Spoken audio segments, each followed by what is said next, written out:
नमस्कार। आज हम बात करने जा रहे हैं भारत के सबसे प्राचीन, रहस्यमयी और आध्यात्मिक रूप से अत्यंत शक्तिशाली तीर्थ सोमनाथ ज्योतिर्लिंग की। ये केवल एक मंदिर नहीं, बल्कि आस्था, इतिहास, विनाश और पुनर्निर्माण का जीवंत प्रतीक है। ऐसा माना जाता है कि यह पहला ज्योतिर्लिंग है जहां स्वयं भगवान शिव ने प्रकाश रूप में प्रकट होकर इस स्थान को दिव्यता से भर दिया। सोमनाथ नाम का अर्थ सोमनाथ शब्द दो भागों से मिलकर बना है। सोम मतलब चंद्रमा, नाथ मतलब स्वामी अर्थात चंद्रमा के स्वामी भगवान शिव। कहानी शुरू होती है चंद्रदेव से। चंद्रदेव ने दक्ष प्रजापति की 27 पुत्रियों से विवाह किया, जो 27 नक्षत्रों का प्रतीक है। लेकिन चंद्रदेव को उनमें से केवल रोहिणी से अधिक प्रेम था। इस कारण अन्य पत्नियां दुखी होकर अपने पिता दक्ष के पास गईं।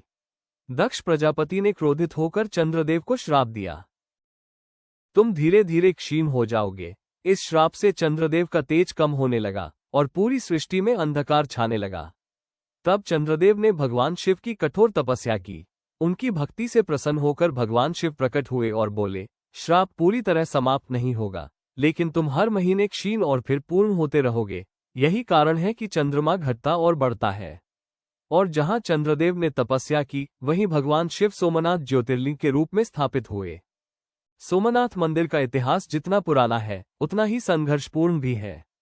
कहा जाता है कि सबसे पहले मंदिर का निर्माण चंद्रदेव ने सोने से किया, फिर रावण ने चांदी से बनाया, बाद में श्री कृष्ण ने लकड़ी से पुनर्निर्माण कराया और फिर राजाओं ने पत्थर से भव्य मंदिर बनाया।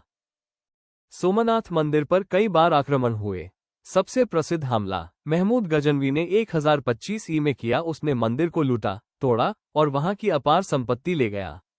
लेकिन सबसे बड़ा रहस्य और प्रेरणा यह है कि हर बार मंदिर को फिर से बनाया गया। ये बताता है कि आस्था को कभी खत्म नहीं किया जा सकता। भारत की आजादी के बाद सरदार वल्लभभाई पटेल ने सोमनाथ मंदिर को फिर से बनाने का निर्णय लिया। 1951 में मंदिर का पुनः उद्घाटन हुआ। ये केवल मंदिर का निर्माण नहीं था, बल्कि भारत की सांस्कृतिक आत्मा का पुनर्जागरण था। अब बात करते हैं इसके कुछ रहस्यों की। ज्योतिर्लिंग का रहस्य ऐसा माना जाता है कि यह कोई साधारण शिवलिंग नहीं है, बल्कि एक अनंत प्रकाश स्तंभ का प्रतीक है, जिसका न आदि है न अंत। मंदिर के सामने समुद्र के पार सीधे दक्षिण ध्रुव तक कोई भूमि नहीं है।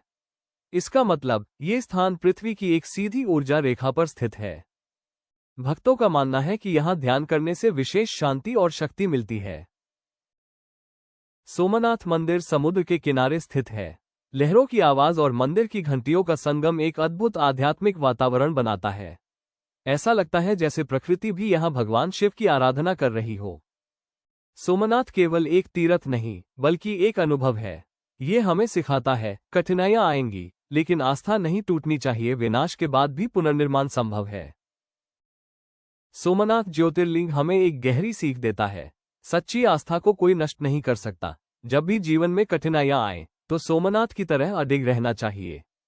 12 ज्योतिर्लिंगों में पहला सोमनाथ ज्योतिर्लिंग है। यह हजारों साल पुराना इतिहास है। सोमनाथ टेम्पल बार बार नष्ट होकर भी खड़ा रहने वाला मंदिर है। यह मंदिर अद्भुत ऊर्जा और शांति का स्थान है।